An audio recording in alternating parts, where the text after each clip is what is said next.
And now, stay tuned for the mystery program that is unique among all mystery programs. Because even when you know who is guilty, you always receive a startling surprise at the final curtain. In the Signal Oil program, The Whistler.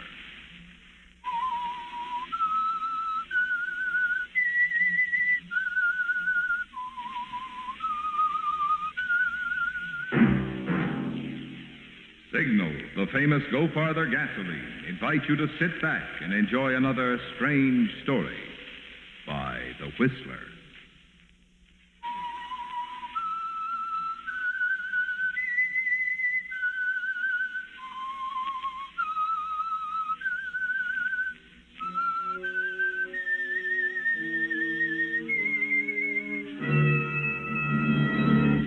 I am the Whistler. And I know many things, for I walk by night. I know many strange tales hidden in the hearts of men and women who have stepped into the shadows. Yes, I know the nameless terrors of which they dare not speak. And now for the Signal Oil Company, The Whistler's strange story, Breakaway.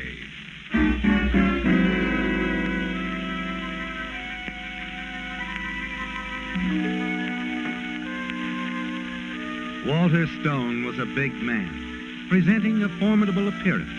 It would seem as if he would be capable of standing up to almost anything. In some men, there's the will to do that. But in others, there's an instinct to run, to take the easy way out. And in spite of his forceful look, his seeming aggressiveness, Walter Stone was one of those. He'd settled many things in his life by running, settled them at least in his own mind, by pushing them into the background through the satisfaction of motion, escape. And now, because Walter Stone found himself in a situation from which he couldn't run, he felt trapped and fenced in. His reactions were not of reason, but of a quivering bewilderment. And every shout and cry that reached his ears added to his frustration and confusion. Send him out, Sheriff! Send him out or we'll come in after him!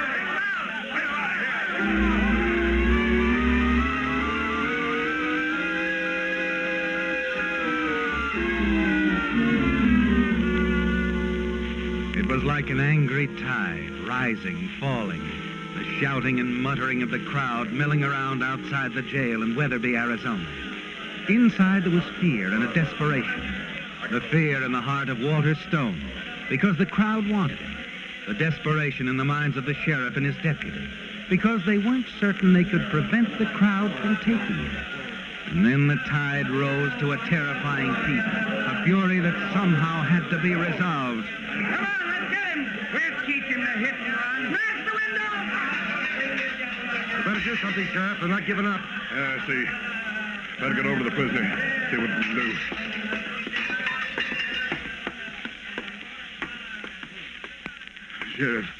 Sheriff, can't you talk to them? Explain? Explain what, Mr. Stone? That you're sorry now?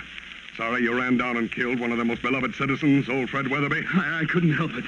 Tell them I couldn't help it. You could help running off, leaving Fred to die in the street. I got rattled. Sure. So rattled that you made it 10 times worse. How do you mean? Do you deny that in making your getaway, you ran directly through a crosswalk full of school children? I didn't hit any of them. I didn't. It wasn't your fault that you didn't. It was a miracle those children managed to escape. That's what got the crowd. They're completely out of hand, Sheriff. What do you think? I think we're not going to be able to stop them. Look, you can't give me up to them. You can't do that. I got my rights. Sure, you've got your rights. So have those school children and old Fred Weatherby. For the good his rights did him. It doesn't make any difference. The important thing is what's happening now, right now. Sure. What's happening to you, Mr. Stone, or what's about to happen? You going to give him up, Sheriff? No, I'm not going to give him up. It's my duty to protect my prisoners. My sworn duty. Holly, Jim. Yeah. You better take Stone upstairs. Upstairs? Yes. And get him out a back window to the roof of the next building. Then over to the courthouse. The courthouse? Yes, my car's parked there. So here, Jim, here's Yeah, the keys. yeah. There you are. Now drive him to Millburg. Have them put him in jail there. Okay. Come on, Stone. Oh, what if they get us? There's a chance they won't this way.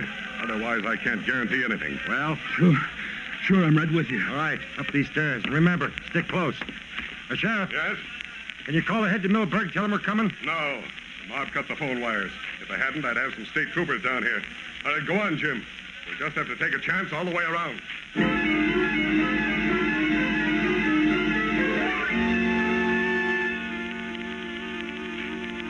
It's terrifying, isn't it, Walter? Like a nightmare. Ever since you were caught only a few miles from the spot where you ran a man down and tried to get away. Got caught and put in jail on a hit-and-run charge. But there's more to it than that, isn't there? Yes. There's the cold, simple fact that you can't stand any heavy questioning by the police because of your past record. A record of unsavory escapades, occasional crime, and one prison term. You must escape more than that milling crowd in the street below. And almost without thinking about it, you know that you're watching for your chance, even as you and the sheriff's deputy make your way along a ledge, drop to the roof of the building next door. We'll make it, Stone. Nobody out back here. The courthouse, it's just around the corner? That's right. You don't have to pass the mob. You've been a big help, Jim. I haven't meant to be. I just follow orders. I got no stomach for hit-and-run artists. No, I guess not. Come on. You can drop into the alley from the fire escape here. You mean I can drop into the alley? Huh? This is as far as you go, Jim. I just want the keys to the sheriff's car and your gun. Okay, Jim. Looks like you need a little more.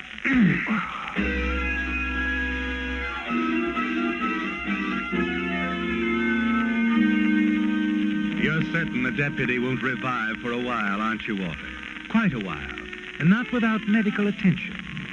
You make your way down into the alley, dart swiftly around the corner to the courthouse where the sheriff's car is parked.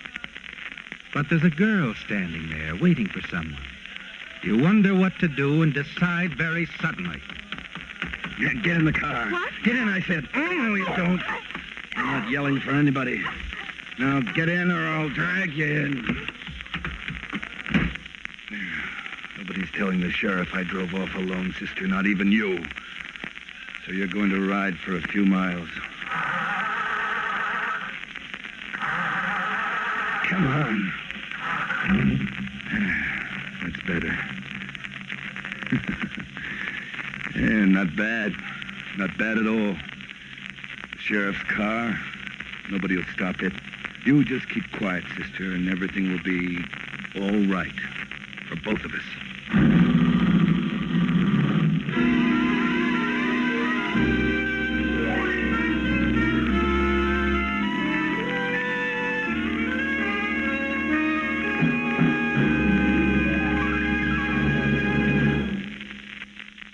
If you're like most drivers, balmy spring days such as we have at this time of year make you want to head your car for the open highway and go somewhere. And going places just naturally makes you more concerned about gasoline mileage, the thing Signal gasoline is famous for. Mileage, in fact, has been one of the principal reasons for Signal's amazing growth in popularity. From a small start in Southern California, Signal's popularity has grown and grown. Until today, Signal stations serve 7 Pacific Coast states from Canada to Mexico. And wherever Signal is sold, it is known as the Go Farther gasoline. But mileage, mind you, is just one of the benefits you notice when you switch to Signal. After all, to give you such good mileage, Signal gasoline has to help your engine run more efficiently. And when your engine runs more efficiently, you also enjoy peppy pickup, smooth power, the things that make driving more fun. That's why motorists with a zest for driving pleasure, as well as those who appreciate economy, are both enthusiastic about Signal, the famous Go Farther gasoline.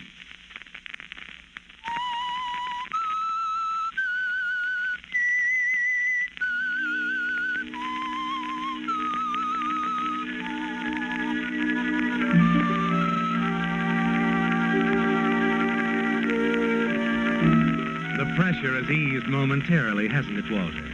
The dread, dulling fear that encircled your heart and mind back in the tiny jail. It's gone. And the shouts of the angry, determined crowd are gone, too. And there's only an open highway ahead of you and the almost certain prospect of escape. The sheriff's car will help, won't it? Because until they find his deputy on the roof of that building, find him and revive him, You're certain that no one will know you're driving the car yourself. You let up on the accelerator now. Glance at the terrified girl beside you. She's very quiet, isn't she, Walter? Almost numb with fear. I guess you wonder what I'm going to do with you. You got yourself into this, you know. Couldn't leave any witnesses back there. You have a witness. Anyone who does a thing as terrible as you did always has a witness. Look, don't start preaching. They'll catch you. You must know that. What were you doing at the courthouse? Waiting for the sheriff. I wanted to talk to him about Uncle Fred. Who's he? Fred Weatherby. The man you ran down, killed in the street. Your uncle? I'm Doris Weatherby. My Uncle Fred was one of the kindest, most beloved men in the town. He's been county road commissioner for years. Listen, I couldn't help it. I didn't see him step out. They said you drove off. Why? I had my reasons. No one could have good enough reasons to do a thing like that. They said if you'd helped him, called a doctor right away. Train, gotta stop. You do stop for something, don't you? Where your own life is involved. Forget it.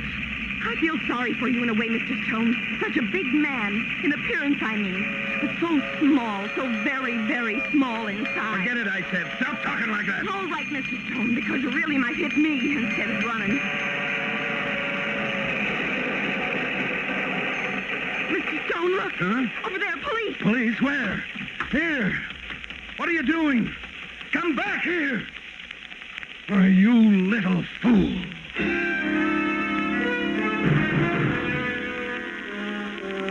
The girl leaped from the car so suddenly that it leaves you helpless, doesn't it, Walter? You weren't even watching her because of her remark about the police. And of course there were none. Just a trick. But you must catch her, Walter. You're not far enough away from the town, are you? And if Doris reaches the sheriff, talks to him, you'll have to abandon his car immediately. You jump out, race down the railroad tracks in pursuit. But it's no use. You stop and listen for her, peering into the darkness, wondering what to do. The fear is starting again, isn't it, Walter? You're confused and trembling as you head back and stop just in time to see a pair of highway patrolmen looking over the car. You're so close you can hear their voices. Sheriff's car from Weatherby. Funny you'd leave it here so close to the railroad track. Well, maybe he's around here somewhere, Dave. Maybe... Hey, What's wrong? somebody hiding out there. You see in the field. Come out of there, you! Not a chance. Come on, after him, Dave!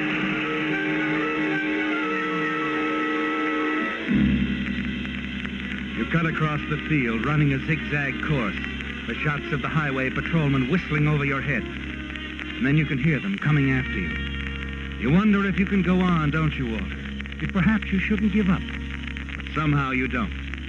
Somehow you summon the strength to outdistance them. Make your way down a shallow creek bed. Stumble into a growth of underbrush and huddle there quietly, almost afraid to breathe. You hear the two patrolmen coming toward you. Think we've lost him? Afraid so. What if we winged him? I didn't. I was firing over his head. I wish we knew what it was all about. Whoever he was, he must have been driving the sheriff's car. Beats me. Yeah. Let's go back. We'll call in a report. Right. Like looking for a needle in a haystack.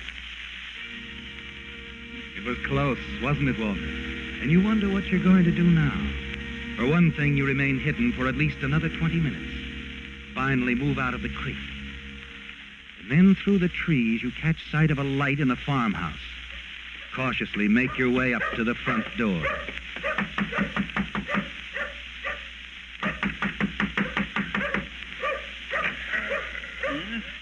Who's there? That you, Hank? Look, mister, my name's Edwards. Ran out of gas. Have to get to the next town. My wife's sick. Oh, I'm Jess Jensen. Out of gas, huh? Yeah. Oh, no, that's too bad. Quiet! Skip back in your house! Now, let's see. You say you're out of gas, huh? That's right.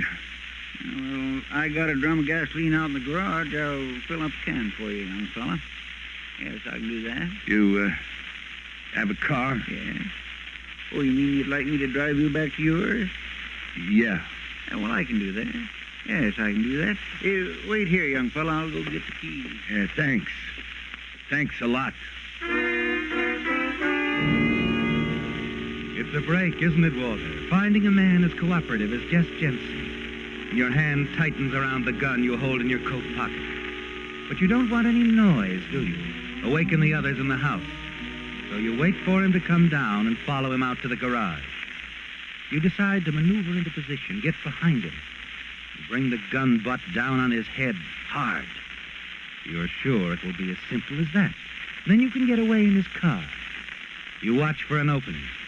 He's a big man, isn't he, Walter? And you know you can't afford to miss. Well, I think this container will do it. Yeah, it'll be fine.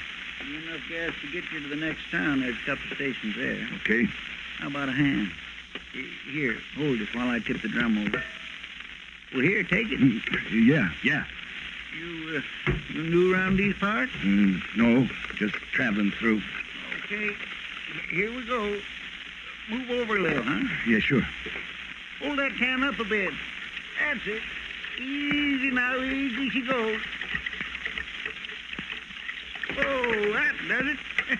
Sort of spilled over a little, didn't it? Get any on you? No. Okay, there we are. How far down the road you say you were? A couple of miles, I guess. Yeah.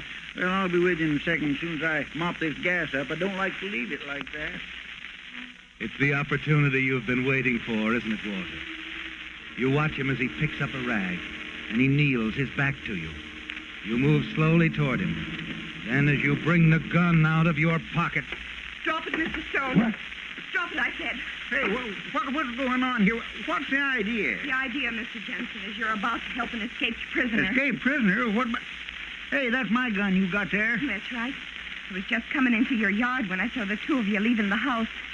I've lived in these Arizona parts long enough to know there's usually a shotgun behind every ranch kitchen door. Say, I seen you somewheres before, ain't I? I'm Doris Weatherby, stenographer in the county assessor's office. That's right, sure. Here, you better let me have that gun. With pleasure. Thanks. All right, now then, what's this all about? That man, his name is Walter Stone. He escaped from the jail back in Weatherby. Did he? That's ridiculous. She doesn't know what she's talking about. Here, give me that gun. What were you aiming to do with this .45, young fella, when my back was turned, huh? Look, you got this all wrong. I don't think so. Do you have a phone, Mr. Jensen? Nope, I guess we'll just have to take him back to town and pick up here. You drive, miss? Yes, of course. All right, get going, Stone. Okay, you win. I don't suppose the condemned man could have a cigarette. I never use them. I've got some. Here. Keep the pack. Thanks. Yeah. Thanks, sweetheart. I'm eternally grateful. Yes, very grateful, aren't you, Walter? The idea occurs to you suddenly, doesn't it? As your gaze wandered to the gas spilled on the floor of the garage. It's a gamble, isn't it? But well worth the try. You light the cigarette. And then as you inhale deeply, you flip the match toward the gas-soaked rag on the floor. A sudden rush of air, a bright blue flame, startles Jess, and he turns. You reach out, knock the shotgun from his hands, and race for the door. Come back, Stone! You won't get away! Stop! Stop now! Shoot! Stop!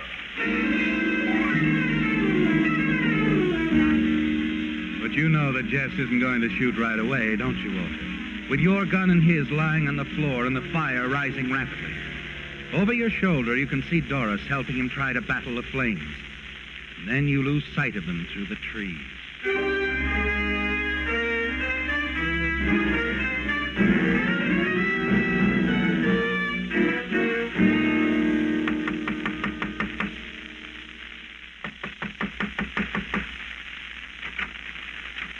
Good evening. What You the doc? Why, yes, I'm Dr. Summers. Okay, inside. Now, see here. What? I don't want any trouble, see? You're a little guy and your bones won't stand any rough stuff, so play it smart. Do as I say and you won't get hurt. You're Walter Stone, aren't you? The radio... Yeah, that's right. Skip the lecture. What is it you want? I've got a couple of bad cuts from a barbed wire fence. Patch me up. No, take your car keys. My That car is yours, isn't it? Parked alongside the house? Yes. Don't be a fool. He won't get away. Sure I will, Doc, and you're going to help me. Pick up that telephone. Pick it up, I said. I'm not afraid of you, Stone. You might as well take your hand out of your pocket. I don't think you have a gun there. Pretty smart, aren't you? Maybe I can find something to persuade you. What's in this cabinet? Be careful. Be careful, those test tubes. What's in them, Doc? I've been making some experiments. What kind of experiments? You wouldn't understand. Important? When people's lives are at stake, I would consider... Sure, Doc. Look, with a sweep of my hand, I could... No, don't. Pick up the phone. All right. Call the police. The police? You see, Doc, I'm figuring on heading south. The Mexican border isn't far away. I don't understand. You call the cops. Tell them you just came from a farmhouse 20 miles north of here. You treated a man for a bullet wound. Didn't like the story he told you. You think he's Walter Stone. Get the picture? Yes. Yes, I get the picture. All right, the phone. Take care of it. Operator, this is Dr. Summers. Would you connect me with the police? Say it's an emergency. It's, an emergency. Thank you. Come on, act excited now. We gotta believe you. And no tricks. No tricks. Just think of those test tubes, Doc. I wouldn't hesitate, you know. I know. Hello? Sergeant, this is Dr. Summers out on Turner Road. That's right. I want to report something. Suspicious character. A suspicious character? Yes. Yes, a man I was forced to treat for a bullet wound. He... Go on, kill him. He told me a strange story. I think he might be that man they were talking about on the radio. Walter Stone. The one who killed Fred Weatherby? That's a ticket. What? Oh, yes, Sergeant. He's hiding in the old Wilson farmhouse, about 20 miles north of here. Good. All right, Doc. Now, let's see. You got a basement here? Yes? Show me. Down the stairs. But I... Down the stairs! Don't worry. Just gonna tie you up, Doc. See, I can't have you getting back on that phone the second I leave, or hollering. Do you really expect to get away with this? Your car's almost as good as the sheriff's, maybe better. I'll stick to the back roads. Look, I wouldn't... Wouldn't what, Doc? I wouldn't keep running. That's all. Running? I'll decide that. I'm the only one who decides whether I run or not.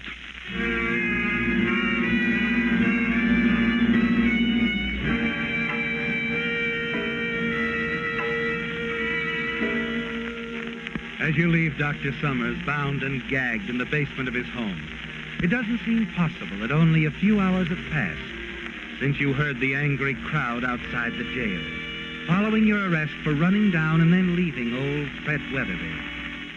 You slip behind the wheel of Dr. Summers' car and head south.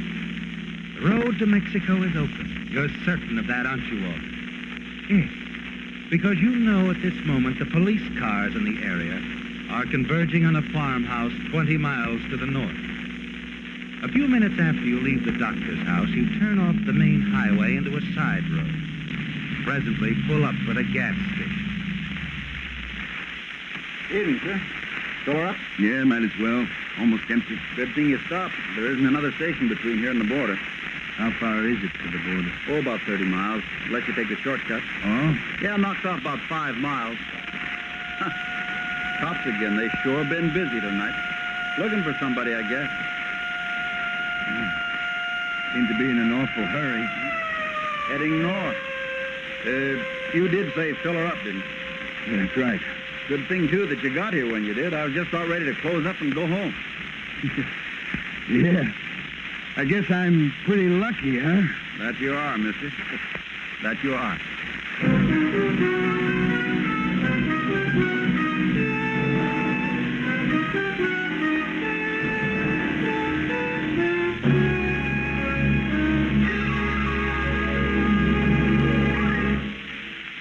The two things you want to make sure of when you buy a new battery for your car are, one, power.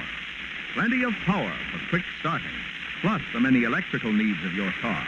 And 2, long life, so you won't have the expense of buying another battery soon. Well, tonight I want to tell you why, for power and economical long life, you just can't beat today's new Signal Deluxe battery. First of all, improved microporous rubber separators allow freer flow of acid between the plates, yet are impervious to the action of the acid. Result, Signal Deluxe batteries deliver up to 35% more power. Secondly, Signal Deluxe batteries are guaranteed not just for the usual 12 or 18 months, but for a full 30 months on a service basis. That makes the cost per month so low, you're actually saving money while you're enjoying the extra power and dependability of a Signal Deluxe battery. So before you buy any battery, get your Signal dealer's trade-in offer for your old battery. Find out his convenient credit terms. Prove for yourself that today's smartest battery buy is today's finest battery. The new, improved Signal Deluxe battery at Signal service stations.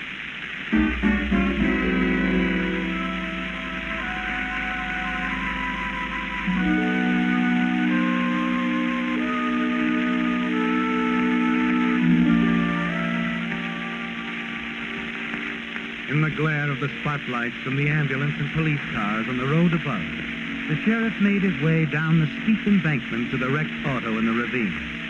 He examined the still figure in the car, talked briefly with the ambulance doctor, then turned away and walked to where another man was standing. You the fellow that put in the call? Yeah. Me and my partner run the Signal gas station down the road. Did you see this happen? No, but I must have come by right afterwards. On my way home, I spotted the busted guardrail and stopped. I saw the wrecked car here. Mm-hmm. Funny thing, the dead man stopped at our station and asked me how far it was to the border. His name was Walter Stone. He was still alive when you found him? Yeah. The ambulance driver over there said Stone would have come out of it okay if I'd reached Dr. Summers in time.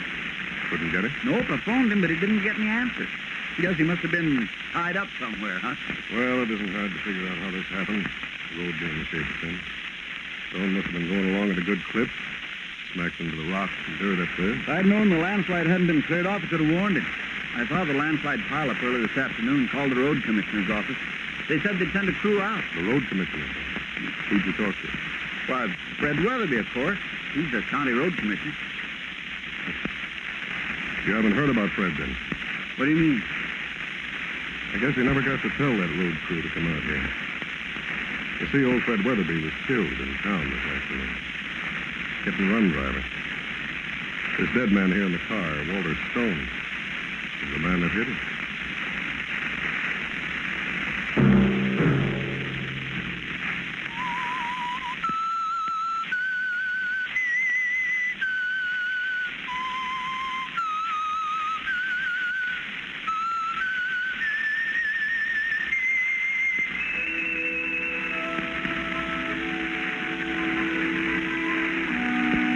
Whistle be your signal for the Signal Oil program, The Whistler, each Sunday night at this same time. Because this month marks the 50th anniversary of the American Automobile Association, Signal Oil Company is happy tonight to congratulate the AAA and its 3.5 million members for the splendid job this worthy organization has done, not only in promoting driving pleasure, but also driving courtesy and driving safety. Everyone who uses America's streets and highways, whether it be for driving, riding, or walking, can be thankful there's a AAA.